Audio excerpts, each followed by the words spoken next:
बड़ी खुशखबरी है। पीएम किसान सम्मान निधि को लेकर अभी अभी बहुत ही बड़ी खबर आ चुकी है। बहुत ही बड़ा बदलाव कर दिया है पीएम किसान सम्मान निधि में। जी हाँ, जिस योजना से आपको 6,000 रुपये मिलते हैं हर साल, उसमें बहुत ही बड़ा बदलाव कर दिया है। आपकी पीएम किसान सम्मान निधि की योजना की जो रकम है वो बढ़ा दी है सरकार ने। जी हाँ, कितनी बढ़ाई है पूरी जानकारी मैं आपको देने वाला हूँ। और इससे पहले मैं आपको बता दूँ कि अगर आपने अभी तक हमारे चैनल को सब्सक्राइब नहीं किया है तो सब्सक्राइब कर लें और साथ में बेल आइकन दबा दें ताकि हमारे आने वाले वीडियो की नोटिफिकेशन आप तक सबसे पहले पहुंचे। और इससे पहले एक बहुत ही बड़ी खबर आ चुकी है पीएम किसान सम्मान निधि योजना को लेकर।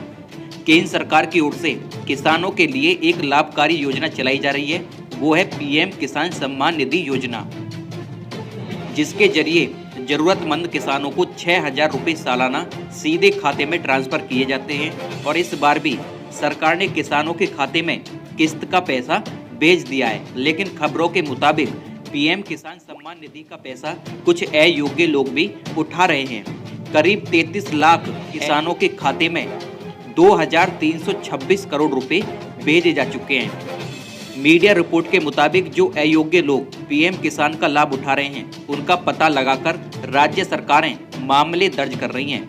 योजना के तहत 32 लाख अयोग्य लाभकारियों के खाते में 2,326 करोड़ रुपए ट्रांसफर किए जा चुके हैं। इनकम टैक्स देने वाले कुछ लोग भी योजना का लाभ उठा रहे हैं। और आपको बता दें कि पीएम किसान सम्मान निधि योजना का लाभ देश के 11 करोड़ 53 लाख लाभकारी को मिल रहा है। दरअसल कई किसान इस योजना की सही जानकारी न होने की वजह से इससे जुड़े हुए हैं। तो आइए जानते हैं कि कौन किसान इसका पात्र बन सकता है। जो किसान खेती की भूमि का उपयोग कृषि के अलावा किसी दूसरे काम के लिए कर रहे हैं, उनको इस योजना का लाभ नहीं मिलेगा। और वहीं पर दूसरों की खेती में काम करते हैं, वह भी इस योजना का लाभ नहीं ले सकते। वहीं पर कृषि भूमि का मालिक अगर सरकारी कर्मचारी है या रिटायर हो चुका है तो उसे भी इस योजना का लाभ नहीं मिलेगा। इसके अलावा अगर किसी के परिवार का कोई सदस्य इनकम टैक्स पेयर है तो वह भी योजना के लाभ के पात्र नहीं है। अगर कृषि करने वाले किसान के नाम खेत नहीं है तो उसे इस योजना का लाभ नहीं मिलेगा। अगर खेत उसके पिता या दादा के नाम है तब भी वह इस योजना का पात्र नहीं होगा। अगली बड़ी खबर की बात करें तो मोदी सरकार किसानों को बड़ा तोहफा देने वाली है। और इस साल खेती और किसानी को लेकर केंद्र सरकार बड़ा ऐलान करेगी। जानकारी के मुताबिक पीएम किसान सम्मान निधि स्कीम के तहत मिलने वाले 6,000 रुपये को बढ़ाएगी सरकार। दरअसल संसद का बजट सत्र 29 जनवरी से शुरू हो गया है और यह सत्र 2 हिस्सों में 8 अप्रैल तक चलेगा।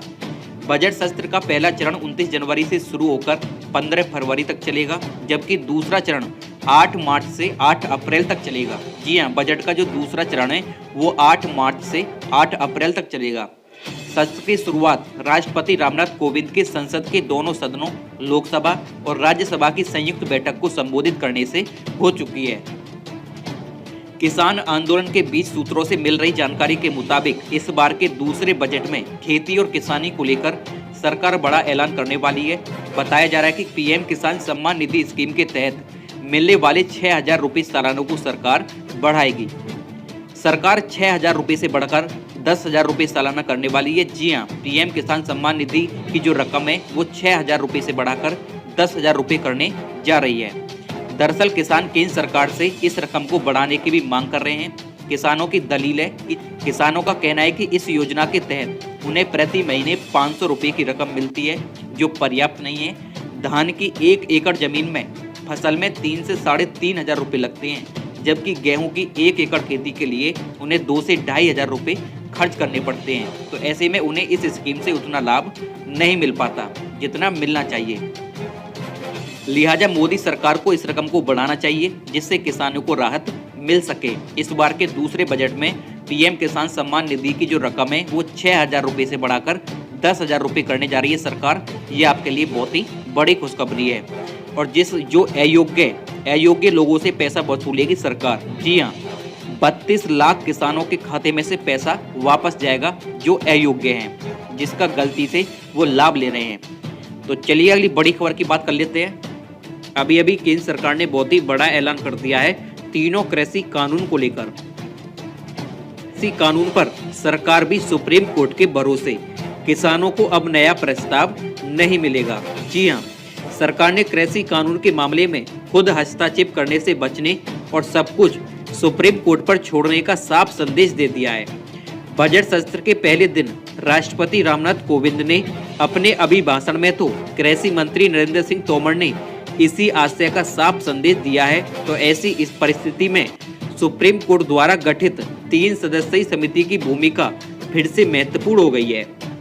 राष्ट्रपति रामनाथ कोविंद ने शुक्रवार को दोनों सदनों के संयुक्त अधिवेशन को संबोधित करते हुए कृषि कानून की जमकर तारीफ की और यह भी कहा कि वर्तमान में कृषि कानून को लागू करने पर सुप्रीम कोर्ट ने रोक लगा रखा है।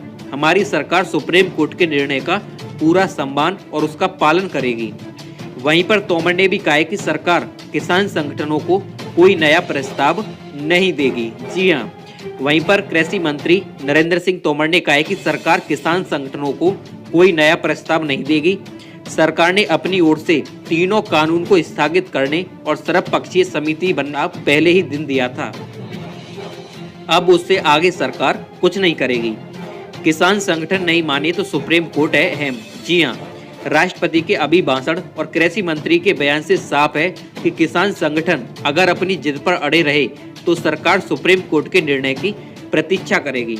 अगर इसी बीच किसान संगठन ने सरकार के प्रस्ताव पर सहमति दिखाई तो पूरे विवाद में बीच का रास्ता निकल सकता है। सुप्रीम कोर्ट की समिति को 2 महीने में अपनी रिपोर्ट देनी है और इसने अपना काम शुरू भी कर दिया है। यानी कि सरकार चाहती कि 1 या 1.5 महीने के लिए हम इस कानून को लागू नहीं करेंगे। अगर किसान संगठन इस निर्णय को माने तो मान सकते हैं। समिति की प्रासंगिकता पर उठ रहे थे सवाल। जी हां, सरकार द्वारा कृषि कानून को 1.5 साल के लिए स्थगित करने और सभी पक्षों से बातचीत के लिए कमेटी गठन के प्रस्ताव के बाद सुप्रीम कोर्ट की 3 सदस्यीय समिति की प्रासंगिकता पर सवाल उठ रहे थे। जाहिर तौर पर अगर किसान संगठन सरकार के प्रस्ताव को स्वीकार कर लेते तो समिति की प्रासंगिकता पर खत्म हो जाती। अब सरकार और किसान संगठन के बीच जारी रस्साकसी के बीच सरकार ने पूरे मामले को सुप्रीम कोर्ट पर छोड़ने का मन बना लिया है। तो ऐसे में समिति की अहमियत फिर से बढ़ गई है। तो सरकार ने कह दिया है कृषि कानून पर सरकार भी सुप्रीम कोर्ट के भरोसे है। किसानों को अब नया प्रस्ताव नहीं दिया जाएगा। अगर पुराने प्रस्ताव को किसान संगठन मानते हैं तो बीच का रास्ता निकल सकता है। केंद्र सरकार ने साफ साफ कह दिया है आपको कोई भी प्रस्ताव नहीं दिया जाएगा। तो चलिए अगली बड़ी खबर की बात करते हैं। सरकारी कर्मचारी और जितने भी पूरे देश के केंद्रीय कर्मचारी हैं और पेंशनधारी हैं, सभी की सैलरी बढ़ोतरी और पेंशन बढ़ोतरी को लेकर बहुत ही बड़ी खबर आ चुकी है, जो कि आप सभी के लिए जानना बहुत ही जरूरी है। कोरोना वायरस महामारी के दौरान सरकारी कर्मचारियों ने जिस तरह से जिम्मेदारी के साथ अपने कर्तव्यों का निर्वहन किया है, उसे देखते हुए सरकार उन कर्मचारियों की सैलरी को बढ़ाने के लिए सोच रही है। और यही वजह है कि सरकारी कर्मचारियों में वित्त मंत्री निर्मला सीतारमण ने घोषणा की थी कि सरकारी कर्मचारियों को अब लीव ट्रैवल कंसेशन यानी कि LTC केस पर इनकम टैक्स नहीं देने होंगे। एक रिपोर्ट के अनुसार अपने बजट भाषण में वित्त मंत्री निर्मला सीतारमण ने कहा कि LTC को कोविड-19 महामारी के कारण कार्य छूट में रखा गया है। और सरकार की तरफ से अपनी बात रखते हुए वित्त मंत्री ने कहा कि भारत सरकार को उम्मीद है कि इस योजना से सरकारी कर्मचारियों की जेब में और पैसा आएगा और साफ है कि पैसा आने पर कर्मचारी बाजार में खर्च करेंगे, जिससे देश की अर्थव्यवस्था को फायदा होगा। बता दें कि LTC योजना की घोषणा पिछले साल 12 अक्टूबर को की गई थी और पहले यह योजना केवल केंद्रीय कर्मचारियों के लिए थी, लेकिन बाद में निजी और अन्य राज्य कर्मचारियों को भी इस योजना में शामिल किया गया था। सरकार ने कहा है कि जो कर्मचारी कोरोना वायरस के कारण LTC का लाभ नहीं ले सके, उन्हें यात्रा भत्ता, आवश्यक अवकाश योजना में नगद वाउचर योजना का लाभ दिया जाएगा।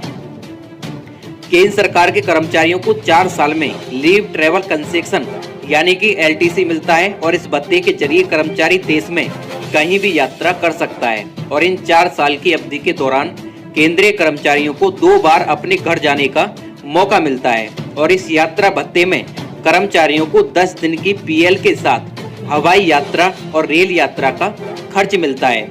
LTC के तहत यात्रा का किराया कर्मचारी के ग्रेड के अनुसार भुगतान किया जाएगा। जी हां, सरकार ने कहा है कि LTC के एवज में कर्मचारियों को नगद भुगतान दिया जाएगा और यात्रा का किराया कर्मचारी के ग्रेड के अनुसार भुगतान किया जाएगा। किराए का भुगतान पूरी तरह से कर मुक्त होगा और कर्मचारियों को इन पैसों को किसी एक वस्तु पर पैसा खर्च करना होगा जो 12% या अधिक जीएसटी को आकर्षित करता है। यात्रा भत्ता या अवकाश भत्ता का दावा करते समय जीएसटी रसीद कर्मचारियों को जमा करना होगा। नरेंद्र मोदी सरकार जल्द डीए पर भी फैसला लेगी। जी हां, कोरोना वायरस महामारी के दौरान मोदी सरकार ने कर्मचारियों की डीए में यानी कि आपके महंगाई भत्ता में बढ़ोतरी को रोक दिया था, लेकिन अब ऐसा माना जा रहा है कि सरकार डीए यानी कि महंगाई भत्ता को लेकर एक बार फिर से अहम फैसला लेने वाली है। AICPI यानी कि अखिल भारतीय उपभोक्ता मूल्य सूचकांक जारी होने के बाद यह लगभग तय हो चुका है कि अनुमानित 4% डीए बढ़ेगा और इसके साथ ही पुराने डीए को वेतन में एरियर के रूप में दिया जाएगा। जी हां, आपको वेतन के साथ जो वेतन में जो एरियर जुड़ेगा आपका पूरा डीए एरियर के साथ आपका वेतन में जोड़कर दिया जाएगा। जी हां, अभी की ये बहुत ही बड़ी खबर है। पुराने डीए को वेतन में एरियर के साथ दिया जाएगा। कुल मिलाकर जल्दी सरकारी कर्मचारियों को अधिक पैसा मिलने वाला है।